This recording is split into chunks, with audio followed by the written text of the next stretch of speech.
Il était une fois deux jumeaux inséparables nommés Karim et Leïla qui vivaient dans un petit village perché au sommet d'une montagne majestueuse. Ces deux enfants de 10 ans étaient connus dans tout le village pour leur courage, leur curiosité insatiable et leur amour profond l'un pour l'autre.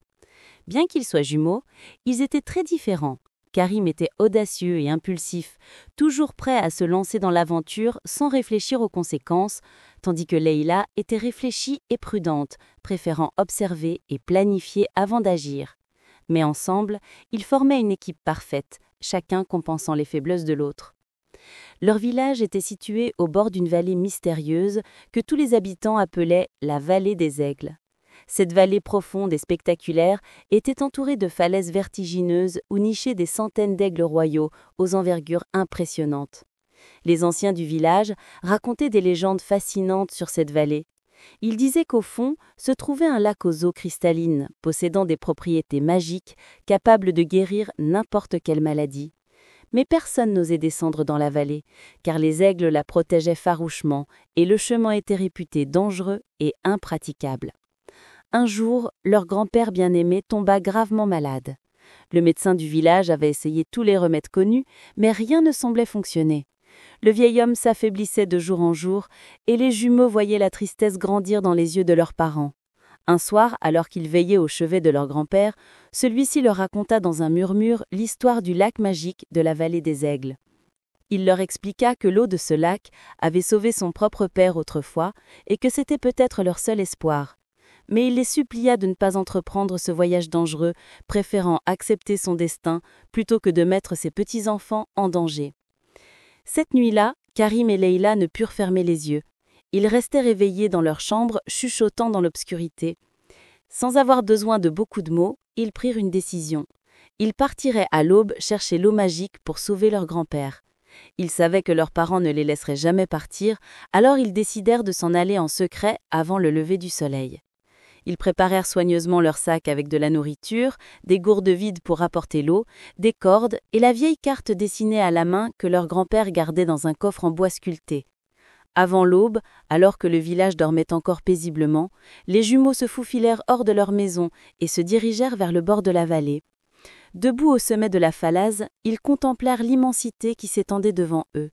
La vallée était si profonde qu'on ne pouvait en voir le fond, enveloppé dans une brume matinale qui lui donnait un aspect encore plus mystérieux et irréel. Des dizaines d'aigles majestueux planaient dans les airs, leurs cris perçants résonnant entre les parois rocheuses comme une mélodie sauvage et ancienne. Leïla étudia attentivement la carte et repéra un sentier étroit qui serpentait le long de la falaise. Le chemin semblait à peine praticable, parfois réduit à une simple corniche de quelques centimètres d'élarge, mais c'était leur seule option. Karim prit une profonde inspiration et passa le premier, encourageant sa sœur à le suivre. Ils progressaient lentement et prudemment, dos collé contre la paroi rocheuse, leurs pieds cherchant prudemment chaque prise solide. À certains endroits, ils devaient ramper à quatre pattes, leur cœur battant la chamade, tandis que le vide béant menaçait sous eux. Après ce qui leur sembla une éternité de descente terrifiante, ils atteignirent un plateau naturel à mi-hauteur de la falaise. C'est là qu'ils firent une découverte stupéfiante, un immense nid d'aigle construit dans une anfractuosité de la roche. Le nid était vide, mais à l'intérieur reposaient 3 œufs magnifiques, chacun de la taille d'une noix de coco, avec des coquilles tachetées de blanc et de brun. Karim voulut s'approcher pour les observer de plus près, mais Leïla le retint fermement par le bras. Elle savait que toucher les œufs d'un aigle était la pire erreur qu'il pouvait commettre. Soudain, un cri strident déchira l'air. Un aigle royal gigantesque apparut, ses ailes déployées bloquant presque toute la lumière du soleil. C'était clairement la mère et elle n'appréciait pas la présence des intrudants près de leurs œufs. L'oiseau plongea vers eux avec une vitesse terrifiante, ses serres acérées tendues en avant. Les jumeaux se jetèrent au sol, évitant de justesse l'attaque.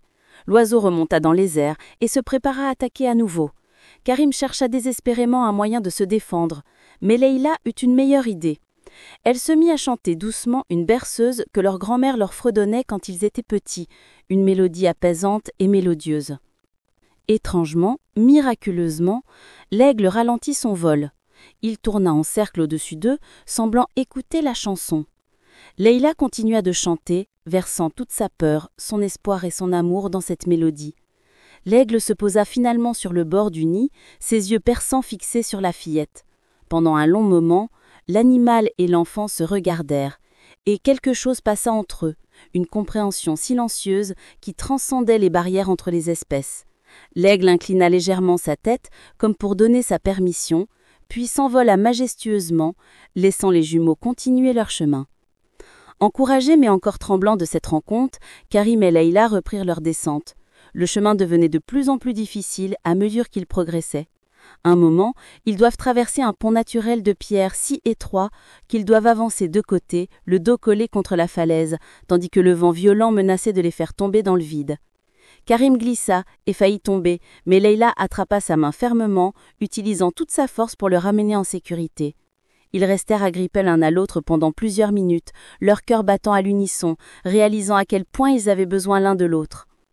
Finalement, après des heures d'efforts épuisants, ils atteignirent les fonds de la vallée. La brume se dissipait progressivement, révélant un spectacle à couper le souffle. Devant eux s'étendait le lac légendaire, et il était encore plus beau que dans leurs rêves les plus fous. L'eau était d'un bleu turquoise éclatant, si clair qu'on pouvait voir jusqu'au fond tapissé de pierres multicolores. La surface du lac brillait doucement, émettant une lueur argentée qui ne provenait pas du reflet du soleil, mais semblait naître de l'eau elle-même. Des fleurs voisages que couleurs incroyables poussaient tout autour, remplissant l'air d'un parfum doux et enivrant. Les jumeaux s'approchèrent avec révérence du bord de l'eau. Leïla sortit soigneusement une gourde de son sac et la remplit de l'eau magique. Au moment où le liquide toucha le récipient, une douce chaleur se répandit dans ses mains, et elle sut instinctivement que cette eau possédait vraiment des propriétés extraordinaires. Ils remplirent toutes leurs gourdes, s'assurant d'en avoir suffisamment pour leur grand-père et peut-être pour d'autres malades du village. Mais leur joie fut de courte durée. Quand ils se retournèrent pour commencer la remontée, ils réalisèrent avec horreur que le chemin qu'ils avaient emprunté pour descendre semblait impossible à remonter. Les parois étaient trop abruptes, trop lisses. Karim essaya plusieurs fois de trouver des prises, mais ils glissaient constamment. La panique commença à s'emparer d'eux.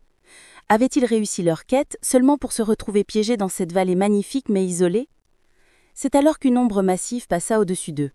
L'aigle royal qu'ils avaient rencontré plus tôt était revenu, mais cette fois, ils n'étaient pas seuls. Des dizaines d'aigles descendirent dans la vallée, formant un cercle majestueux autour d'eux. Le plus grand des aigles, celui qui avait épargné Leïla, se posa directement devant eux. L'oiseau s'accroupit légèrement, comme pour les inviter à monter sur son dos. Leïla et Karim échangèrent un regard incrédule. Était-ce vraiment possible? Avec une confiance mêlée d'émerveillement, Leïla grimpa première sur le dos de l'aigle gigantesque, aidant ensuite son frère à le rejoindre. Ils s'agrippèrent fermement aux plumes puissantes, serrant précieusement leurs gourdes contre eux. L'aigle déploya ses ailes immenses et s'élança dans les airs. La sensation était indescriptible, un mélange de terreur et d'extase pure. Ils s'élevèrent rapidement, les autres aigles volant en formation autour d'eux comme une escorte royale. Le vent ficelait à leurs oreilles et ils pouvaient voir la vallée s'éloigner sous eux, les falaises défiler à une vitesse vertigineuse. En quelques minutes à peine, les aigles les transportèrent jusqu'au sommet de la falaise, où leur village se réveillait lentement. L'aigle gigantesque se posa en douceur dans la clairière, près de l'entrée du village, laissant les jumeaux descendre de son dos. Avant de s'envoler, l'oiseau majestueux toucha doucement la tête de Leïla avec son bec, un geste de tendresse et de respect. Puis les aigles s'élevèrent tous ensemble dans le ciel, leurs cris résonnant comme un chant de victoire, avant de retourner vers leur vallée mystérieuse. Les villageois accoururent, stupéfaits de voir les jumeaux apparaître ainsi, portés par les légendaires aigles de la vallée. Les parents de Karim et Leïla étaient partagés entre le soulagement, la colère et l'émerveillement. Mais il n'y avait pas de temps à perdre. Les jumeaux coururent jusqu'à la maison de leur grand-père et lui donnèrent à boire de l'eau magique du lac. À peine quelques gorgées plus tard, des couleurs revinrent sur les joues de le vieil homme. Sa respiration devint plus régulière, ses yeux retrouvèrent leur éclat. En quelques heures, il était complètement guéri, se levant de son lit comme s'il n'avait jamais été malade. Le village entier célébra ce miracle. Les jumeaux racontèrent leur aventure extraordinaire et leur histoire fut transmise de génération en génération. Ils avaient appris tant de choses au cours de cette quête, leur importance du courage et de la prudence, la force de l'union fraternelle, le respect envers toutes les créatures et la magie qui existe encore dans le monde pour ceux qui ont le cœur assez pur pour la voir. Désormais, chaque fois que les aigles volaient au-dessus du village, Karim et Leïla levaient les yeux vers le ciel avec gratitude et affection, sachant qu'ils avaient gagné non seulement l'eau qui avait sauvé leur grand-père, mais aussi l'amitié éternelle des gardiens de la vallée des aigles.